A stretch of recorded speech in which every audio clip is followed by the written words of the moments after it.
Hi, everyone. Thank you for joining us at the 47th Seattle International Film Festival. I hope you enjoy the feature as much as I did. My name is Nancy Pappas, and I'm an African Pictures programmer here at SIFF. And I'm very excited to have the opportunity to have a chat with producer of Adeyemo, also known as This Is My Desire, Melissa Adeyemo. Unfortunately, co-directors Ari and Chuko Asiri can't be with us today, but we're really happy to have you, Melissa. Thank you. I appreciate it. Welcome to SIFF. Thanks so much. I'm excited to be here. So we're just gonna dive right in. Can you tell us what inspired IMOFA and tell us a bit about its beginnings and the process of making the film? Um, so I think in terms of, I think Chuko always says it better in terms of what inspires, but I can talk a little bit about what the process of kind of making the film was. In that Chuko had started writing a story about home and actually no, I think I take that back.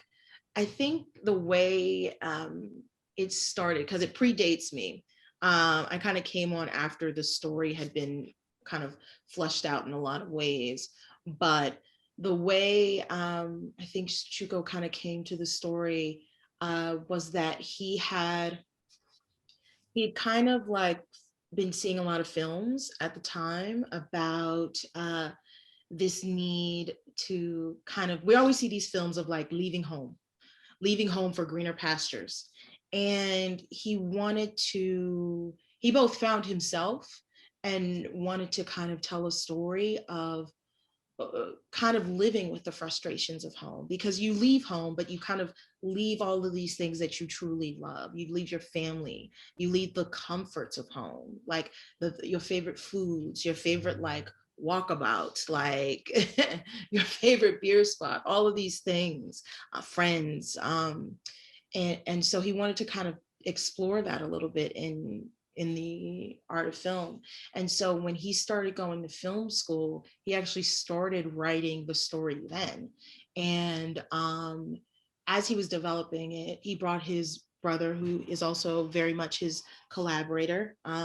They're co-collaborators in a lot of things, but especially in film. And his brother Ari, who is a great producer in his own right, um, really kind of helped him fine tune the script. So really kind of helped him, you know, make sure that he was telling something that was honest and thoughtful, as opposed to maybe a Dixonian version of what we think certain people's lives can be. And so, at one point, Chuko went to go the neighborhood where we actually shoot a lot of the scenes with Mofe and Rosa's character. We we find them. He went to go live there for a bit, like a month, both to kind of get a sense of what it was like being in that neighborhood, but also to kind of introduce himself to the community so that they knew he would be coming back, and that they treated him as a friend, and embraced him when he did come back to kind of shoot the film.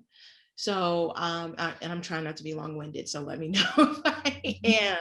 But yeah, and so he kind of kept fine tuning it. Um, was living in New York, and still working on it and getting feedback from people, from getting feedback that might not have been the best thing to kind of help him develop this story. So went back home, and things kind of just started finally clicking with it. At some point, he and I connected.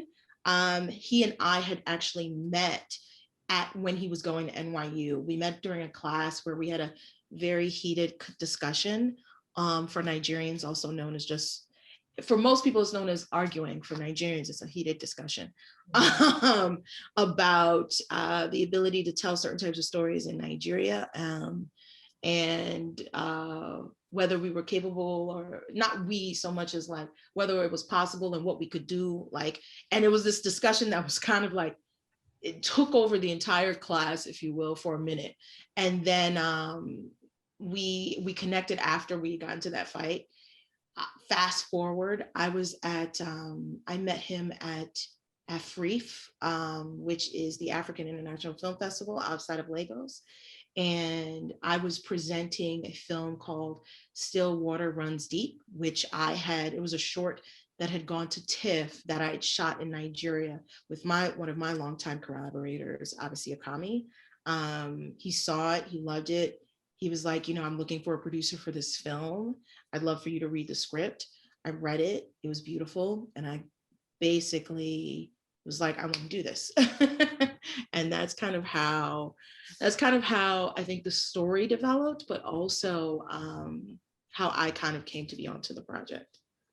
Yeah, that was my next question. How did you come to be involved with Adeyemo? But which you perfectly answered. But Yeah. also, what was the process of producing? Like, what was your timeline? What was your day to day like? I'm super curious to. Yeah, so the timeline was interesting. And I say that because it was I would say it was an aggressive timeline in that for various reasons. I think that some of it is just, we were first time filmmakers, all of us, in making this. This was, though Chuko and Ari have done shorts and I had produced shorts and even had worked as a production executive on features in Nigeria through a previous job, Iroko TV, we had all kind of came to this as like first time in the big leagues, is what I would say. And so some of that was just lack of knowledge. Some of it was also like this feeling that African cinema and African filmmakers, there was going to be a conversation around the work that we were doing more and more, and wanting to make sure that we were just a part of that conversation. So, and I think that just comes from the zealousness of being young and hungry. And so for various reasons, we had officially signed in 2018, and we were on a set basically in October of 2018, which is an incredibly fast turnaround for a feature film. And we were able to actually do that because we found a investor that has a media company, The Guardian Nigeria, in Nigeria, who wanted to build out a more expansive media component. So they do newspapers and online and digital, but they really wanted to kind of be able to kind of get into the film and television game. And this was the first of many projects for them. And so that really allowed us to get the resources we need to kind of make that kind of crazy turnaround. But then it was also about finding that investor, which we lucked out on because Ari literally met with the CEO. They happened to be family friends, met with him at, I think, a bar or a cafe. They ran into each other. He was like, oh, yeah. He was asking about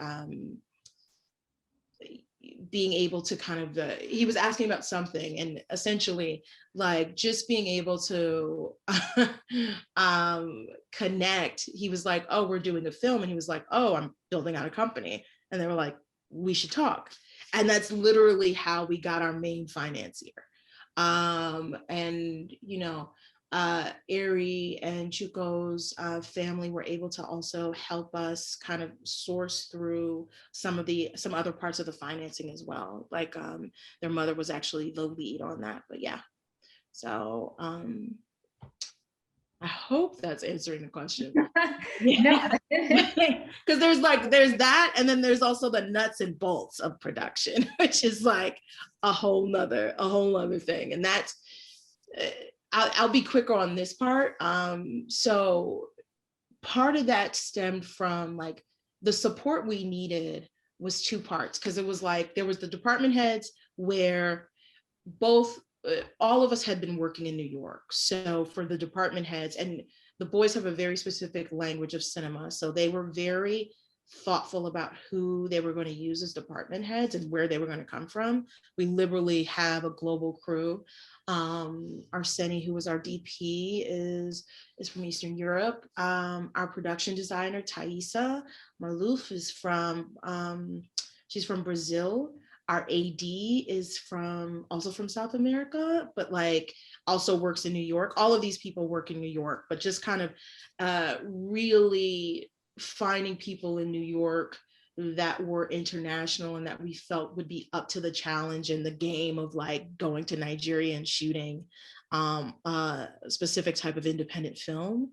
And then finding people who could help us bridge the gap in terms of, or not bridge the gap, but like help us communicate with the local crew who had experience on ground in Nigeria.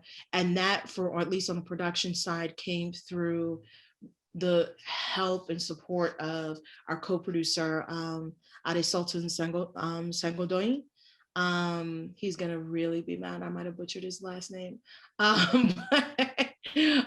He was like a tremendous support and help on this film as it relates to helping like get crew and really helping kind of bridge the gap between what the boys were looking for and what we could find and or do in Nigeria, as well as the rest of like our producing team and really just the entire crew. Like he helped us, he and Bosse,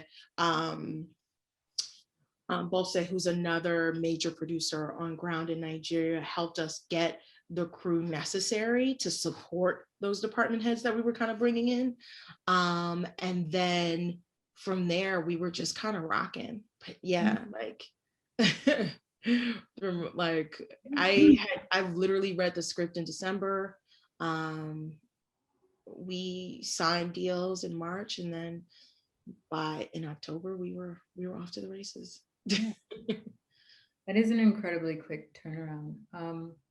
It struck me when you said Chuko and Ari have a very specific cinematic language. Yeah. I believe you. Like it's very clear, you know what I mean? And I wonder if you could speak about only if you're comfortable, of course, about like them being co-directors, what it was like, their division of labor as co-directors, and how they were able to, I suppose, complement each other and work together on So this. it's very interesting. Ari and Chuko are complement is actually the absolute right word. They're twins, but as collaborators, they're kind of perfect partners in that you ever think of a puzzle, you see a puzzle piece and you know when you find the right puzzle piece and it just fits, that's literally them. One will do, Ari is more visual. And so on set, Ari was the one kind of working with the DP and like, you know, blocking and really thinking about, okay, how's this going to be shot? What are the right shots? Going after shots that could have easily gotten us in trouble, but were some of my favorite shots out of the film. Beautiful, beautiful shots. And then Aries, Chuko, excuse me, is the one writing the story, but then also talking and building that relationship with the actors, letting them know what they need, what he needs or they need. Really kind of, I wouldn't say coaxing, but really collaborating with the actors on how to kind of get what needs to be on film there. And so I think that in that way, it's kind of a perfect partnership. Even in kind of how they, I wouldn't say communicate so much as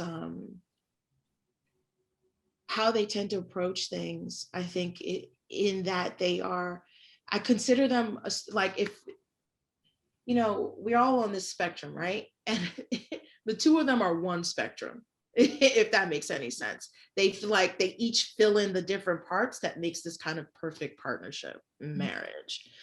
So at least on set, that's how it happened. But Chuko really started out this script and this process, and it was really, Ari, I think, would say it was Chuko's story, and Ari helped Ari helped Chuko build out that story, and they have been doing that for a number of years. Like they actually first worked on a short called Goose, who with an the actor Jacob Alexander, um, who plays the character that Rosa starts dating in the Okay. film. And I think that, from there, because they're both going to film school, they're both doing their own thing. And Chuko asked for some help on, I think, that film. And, they collaborated. And I think they both really loved it. Mm. And so Chuko tends to be the writer. And as much as Ari likes to think, oh, these are Chuko's projects, and he develops his own stuff, I think that the film very much feels like the both of them, even in terms of the music. Ari ended up getting the musical composer for that. And that's somebody who, again, is a longtime collaborator of his, because he does do music as well. He tends to be very musical. Chuko tends to dance more. Like it's just a very like Easily. exactly. And so I think that yeah, like the music that you hear, Chuko wanted something diegetic, and for the film, like he literally was just like, the sounds of the world are what you're gonna hear. And it was like, that's great, but also you need something. So they compromised.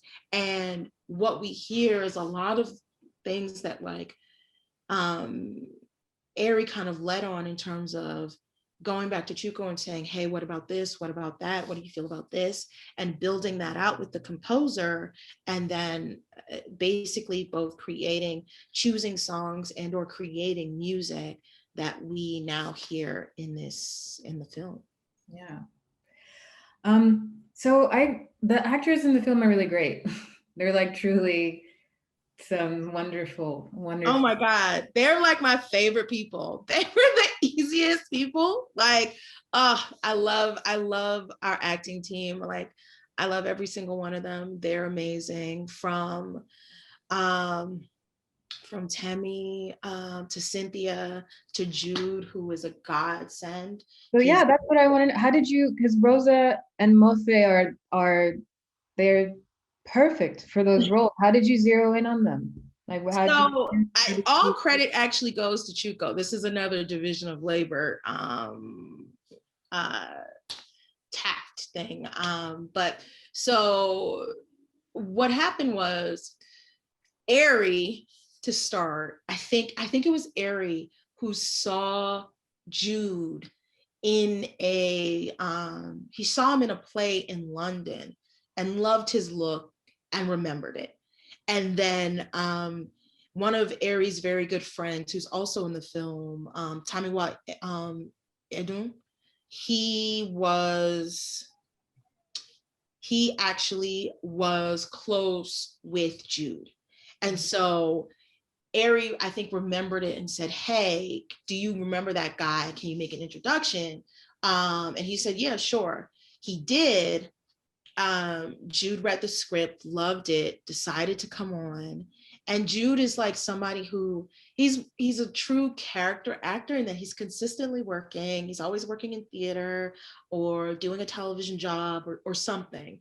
And so it just happened to work out that we were able to get him within the time frame that we needed him for. And he was brilliant. He hadn't really been in Nigeria outside of like, he left Nigeria probably when, I don't know if it was when he was a kid or in his teens, but he hadn't come back outside of like to bury his father like maybe 10 years ago. So to really sit and be in Nigeria, he had not done in over 10 years, but in life for like maybe 20, 30. So the performance that you see from him is just a true testament of his strength as an actor. And then Temi was somebody who Chuko is and was in this meticulous in making sure that we got the right people. And so he really led the charge in casting alongside Lala Akindoju, who is the casting director in this and is probably one of the major casting directors coming out of Nigeria right now. So Lala Chuko would say, okay, I need this. And Lala would, she would send people over, and Chuko was relentless in making sure everybody did screen tests. Like he saw Temi. He actually, I think, also had seen Temi or her sister, I can't remember which one, and she has a twin sister, and seen them in a play, because he goes and sees a lot of plays. They both are very kind of integrated and a part of the artistic community coming out of Nigeria right now. And he went and saw her, I think asked her to read, looked at other people, but just kept coming back to her. And so, and kept having her read and do stuff, and was just like, I think this is the one. And from there, we really worked with her in terms of like ensuring that like she was getting the script, like not so much getting the script right, but really ensuring that she had the opportunity to kind of like do what she needed to do as an actress, to kind of really get into the role, to providing her the support that she needed for that, as well as Cynthia. And then, again, off to the races. Mm. Yeah, they're both. Well, I mean, everybody's amazing in that film, but Thank Rose you. and Ope, they're very, very memorable characters. Thank you. Thank you. Um, so, I mean, my hometown is Kinshasa, and so Yes. I recognize that sort of cadence of Lagosian life depicted here. Yes. That rhythm of a very large and chaotic, layered hustle and bustle cities. Just it's really depicted with a lot of beauty and nuance here, and I really appreciate it. Yeah.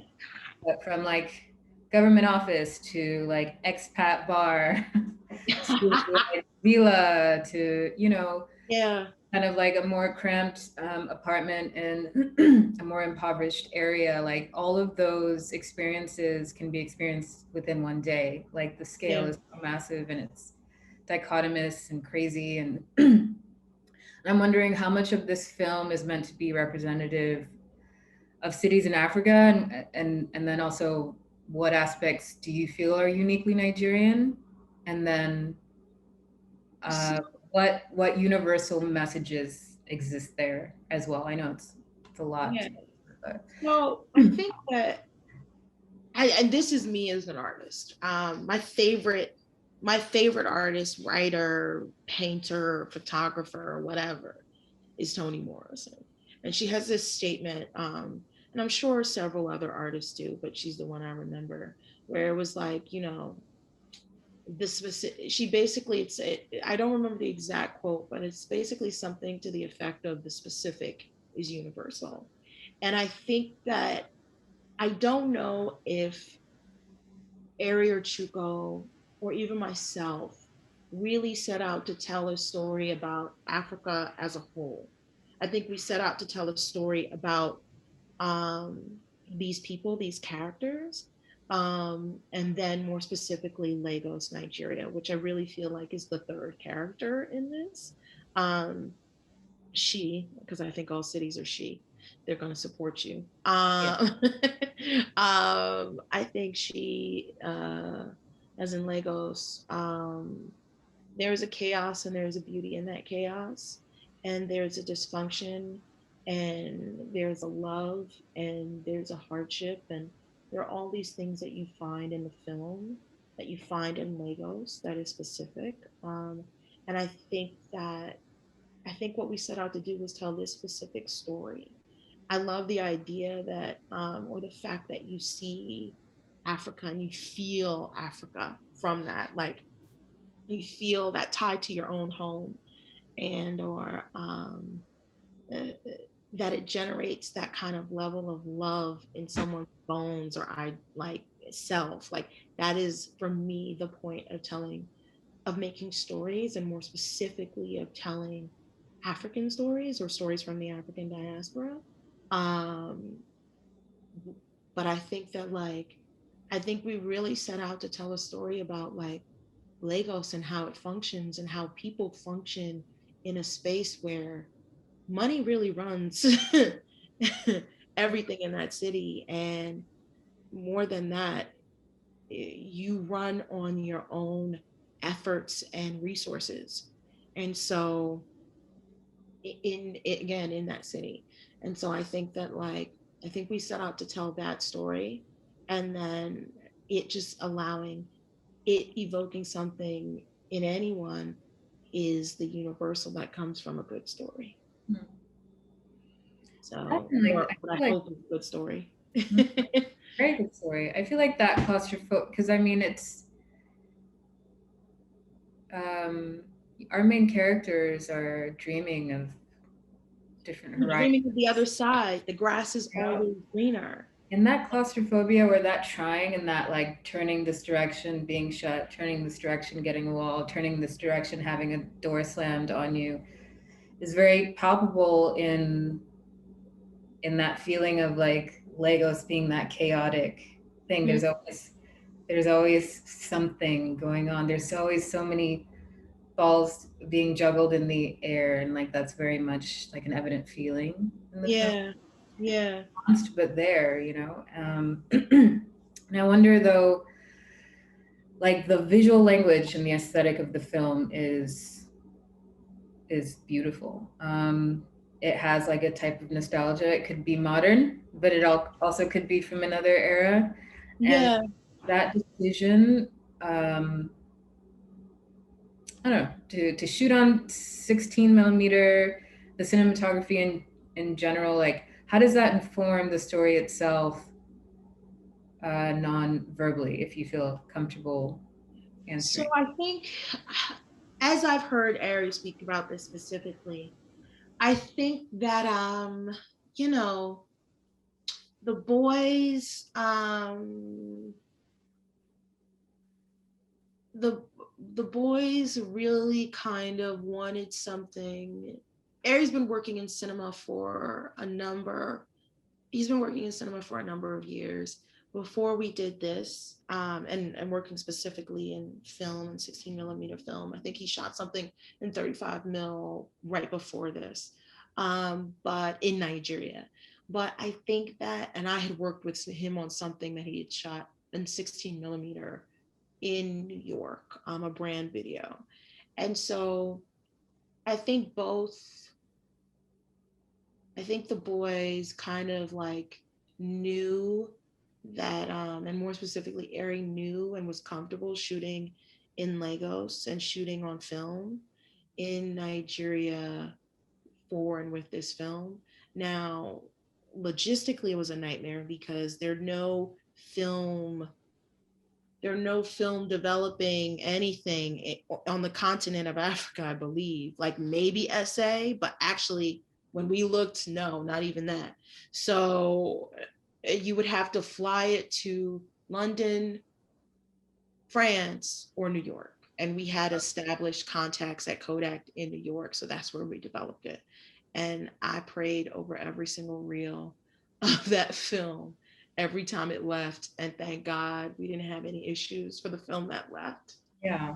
Um, and for the film that was shot on and then left, Lagos. So that actually happened. But in terms of the visual language, to get back to your point, I think that like, both boys were kind of in love and had seen like the cinema from like African cinema from like the 70s and maybe early 80s. And like there's this visual language, that is created when something is shot on film, right? There's a richness, and saturation and beauty that kind of mirrors the experience of sometimes being in Lagos, being in that heat, but being with people that like you kind of can mirror through, telling on film. And I think that Ari really wanted to kind of create films that built the bridge from that generation, because a generation is missed, right? A generation is lost that's using film. It's gone. It's no longer here. It's no longer existing. So I think Aries made a conscious choice, and Chuko along with him, obviously as partners, to build that bridge. And so that, uh, yes, there's a generation that hasn't done it, but there's this new generation that is doing it, and there will more than likely be people that do it after them. Mm. So I think that's the Brilliant. I think that's the thing. Brilliant. Yeah, I'm wondering if you know that if Ari and Chuko will, plan to continue making film in Nigeria. definitely. I mean, I think Shuko, as far as I know, is based out of Nigeria because the stories that they want to tell are there. And so to tell those stories, one must be in There. the melee, if you will, of the space in which you're shooting. You can't be telling Nigerian stories from New York. You think you can. You not though. Not really. um, you're not going, it's not going, you can do it, but it's not going to be sustainable. Like you have to figure out a way to be able to get home and be in it, to be able to tell something authentic. I really believe that. Even when I did Still Water Runs Deep, that was a director a writer director that was based in the States at the time. But I made sure that we did location scouting. I made sure that we had Nigerians' hands touching it so that it felt and was authentic. And then even when we got there, there was more writing and rewriting, because it's essential that if you're trying to tell African stories, you kind of have to be there. Like we like to, I think people like to kid themselves like, yeah, you can tell stories from anywhere, and that's true. But if you haven't been there and kind of living and breathing that air for a time, it, I don't know why, but there's a staidness to the story that you will tell that is just inauthentic. It just doesn't, you can feel it. I don't know how to, Yeah, just feel it. you can just feel it. So Beautiful. yeah, Said. I agree totally. yeah. Um, so we're just wrapping up now, but I had a couple of last questions. More questions about the boys or one for me? Well, actually, I wanted to know if you were planning to continue to make films and on the continent. Yeah, absolutely, 100%. Like right now, my slate is of content is kind of split between um, Nigeria specific, excuse me, and then the States. So I'm based here, but I go back enough that, yeah, like a lot of the films that I tell come from there. And my hope is to kind of expand into the rest of the diaspora, of being able to tell stories not just from Nigeria, but from other parts of the continent, and of like other parts of like the global African diaspora. So working with London bred like Nigerians or Africans, and like, French, black, there's no noir. So I guess like Senegalese, French, whatever, like that type of stuff. So yeah, like I'm excited because I think that like for me, I'm a very kind of mission driven producer, in that the films that I want to tell are very much about like Black people and Black people's lives. And I think that I love what's happening in the States, and I think the the will of African American people to kind of um, push and continue to fight for their own freedom is what it's the one thing that I love about America. It's the best thing that I think America has to offer, truly. As a black person who's kind of like seen other parts of the world, and I think, though, I know that there are stories that are out there that are about other parts of like Black life. Like Mhm. Black life isn't just African American life. It is Nigerian life. It is Jamaican life. It is Congolese life. It is, you know, Chinese, Nigerian life, like whatever. Like we're everywhere. And so the stories, our stories deserve to be told wherever the stories about us deserve to be told wherever we are and wherever we come from. And so Yeah, I just want to be a vehicle for that as much as I can be. beautiful. And told in not like a monolithic, you know, Yeah, like, yeah, diversity. like, no, we are not a monolith. And like, you know, there's more to us than I've been listening to a lot of younger Black people who are like, not only are we not a monolith, but our pain and suffering doesn't just come from racism. And I really love that, where it's like this opportunity, like if we're gonna talk about pain, like maybe it's just the pain of like some girls, some homegirls period that day. Like that ain't got shit to do. Ooh, excuse me. That don't have anything to do with like, you know, the racism of the system or colonialism or any of these other things that affect who we are. Or, you know, like I'm not saying those things don't exist and they can't be, those stories can't or don't deserve to be told. I'm working on a story right now that I love that very much talks about that. And I'm working on a story right now about a forgotten singer who helped build out a music scene that's important to American music, the American music industry. And, you know, a lot of the trials and tribulations he faces very much stem from like systemic racism in the States. But also, he was, as most brilliant artists and prodigies tend to be, he was also keep approaching things from a narcissistic perspective, and like he had his own demons, and we talk about that too. And I guess my point is like, and that's a television series I'm working on now. But I guess my point is like being able to show the diversity and the expansiveness of our humanity is also like what I want and hope to do in film. The complexity of a person. Exactly. Yeah, Yeah. it's just like, you know, we not just a monolith, but neither is my pain, my suffering, or my joy. Yeah. So, you know, we'll see how it goes. Any other questions? Yeah, just the last wrap up question as I'm one of the African um, pictures programmers. I'd like to ask, like, what are some of the favorite African films?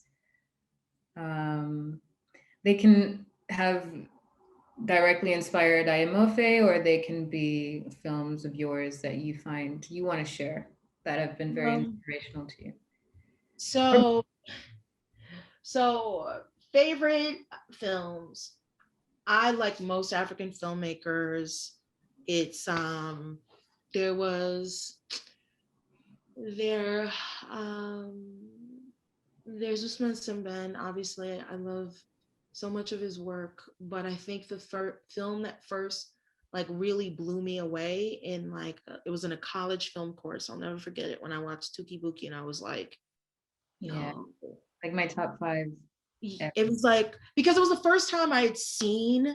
I was 18 or 19. I started watching like that kind of independent art house film stuff where I was going to the specific art house movie theater in my small New Jersey town by myself, like literally the only Black person, not even Black girl, just only Black person outside of people running the concession stands and going to these theaters. So it was me and a bunch of like, you know, old biddies watching these movies.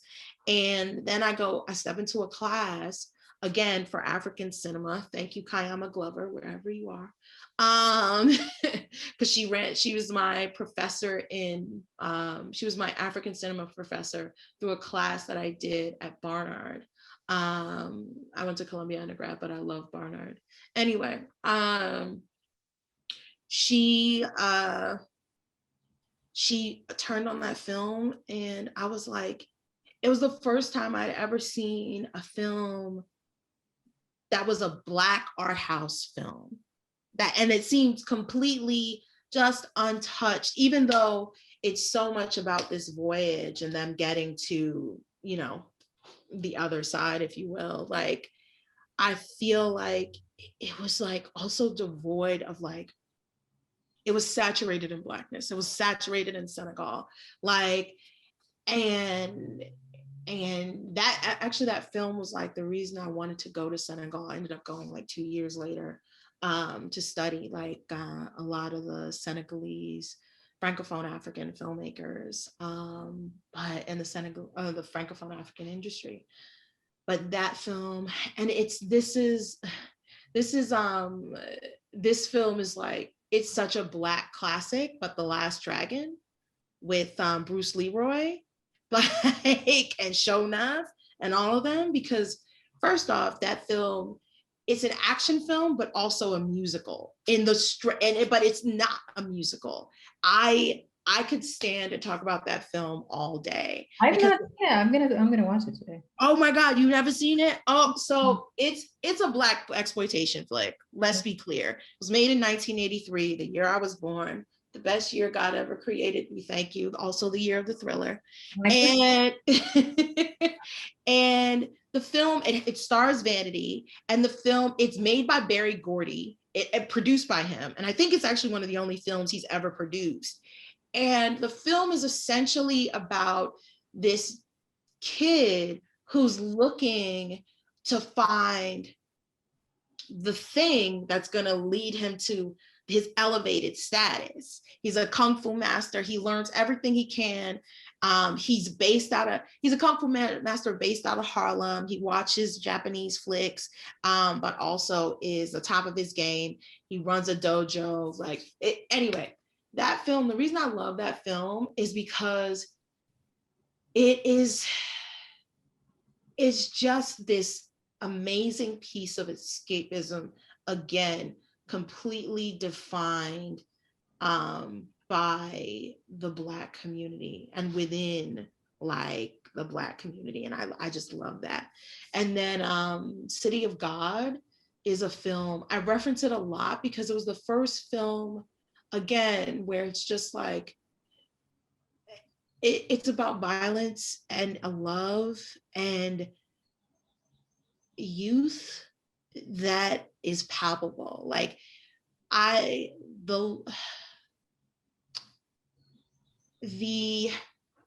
the vibrancy of those kids and where they come from and what they're representing and who they are just jumps out. There is a beauty to what that film brings to the fore to me that still moves me.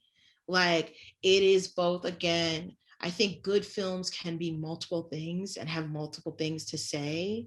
And I think City of God is just it's probably one of my top 10 favorite films. I might probably watch it. If I watch it today, I'm probably gonna watch it tomorrow. So yeah. those are it. And yeah, they were like, a lot of them were centered around Black people, but yeah, those are my favorites. Melissa, thank you so much. Thanks for your time. Thanks for aiding and helping to bring this wonderful film to us and to our audience. Spread the word, please, about Adeyemo. It's a beautiful, brilliant film. Excellent. And join us for more films at SIFF. Thank you. Bye. Thank you. Bye.